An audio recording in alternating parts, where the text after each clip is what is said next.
The night was swathed in an eerie silence, broken only by the occasional rustling of leaves and the distant hoot of an owl. I had always been drawn to the mysterious and the supernatural. So when I stumbled upon an old, decrepit music box at an antique shop in a remote corner of town, I couldn't resist the temptation to make it mine. Little did I know that my decision would plunge me into a nightmarish world of terror and dread. The shopkeeper, a wizened old man with milky white eyes, warned me about the music box. "This ain't no ordinary trinket," he croaked, his voice laden with unease. "It's said to be cursed, possessed by an entity that hungers for souls." I scoffed at his words, dismissing them as the ramblings of an eccentric old man. Curses and haunted objects were the stuff of campfire tales and horror movies, not something to be taken seriously in the real world. I handed him the cash and left the shop, clutching the music box with a sense of triumph. As I arrived home, I placed the music box on a dusty wooden table in the corner of my dimly lit living room. Its exterior was adorned with intricate carvings of grotesque creatures, their contorted faces seemingly frozen in eternal agony. It was an exquisite piece of craftsmanship despite the unsettling design. I wound up the rusty key and watched as the box came to life, emitting a haunting melody that filled the room. The tune was beautiful, yet haunting, with each note carrying a sense of melancholy and foreboding. I couldn't tear my eyes away from the swirling, ghostly figures that danced within the box as the music played. It was as if they were trapped in a perpetual waltz of despair. Days turned into weeks, and the music box became an obsession. I would sit for hours listening to its haunting melody, and soon I began to notice subtle changes in my surroundings. Shadows seemed to move on their own, and a chilling breeze would sweep through the room even on the stillest of nights. My once peaceful home had transformed into a place of unease. One night, as I lay in bed, unable to sleep, I heard whispers emanating from the music box. At first, I thought it was a figment of my imagination, a byproduct of my obsession with the cursed object. But the whispers grew louder, more distinct, and I could make out words, though they were in a language I couldn't understand. Intrigued and unnerved, I approached the music box cautiously.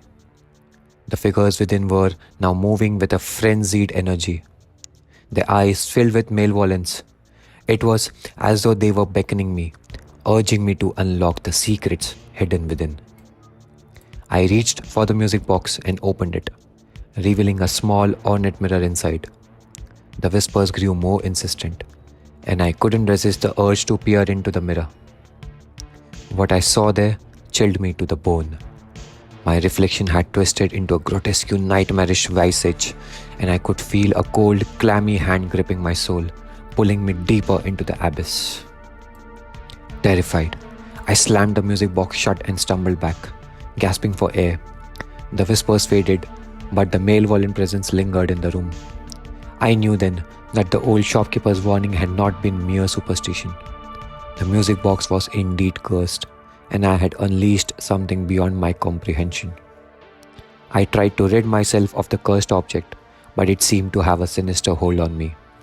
No matter how many times I threw it away or locked it in a chest, it would always find its way back to me, its eerie melody echoing through the halls of my home.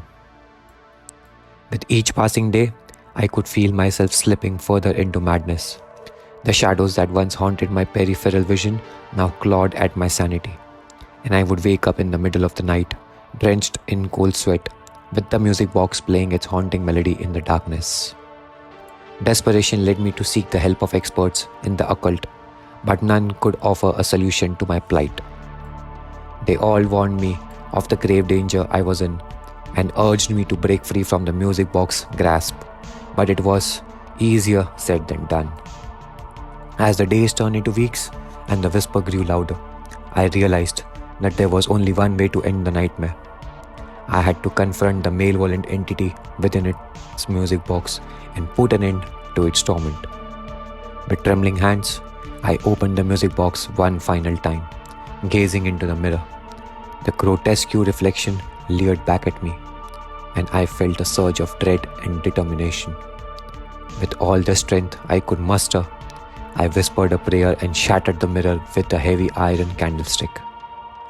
A deafening scream erupted from the music box, and the figures within convulsed in agony before disintegrating into nothingness.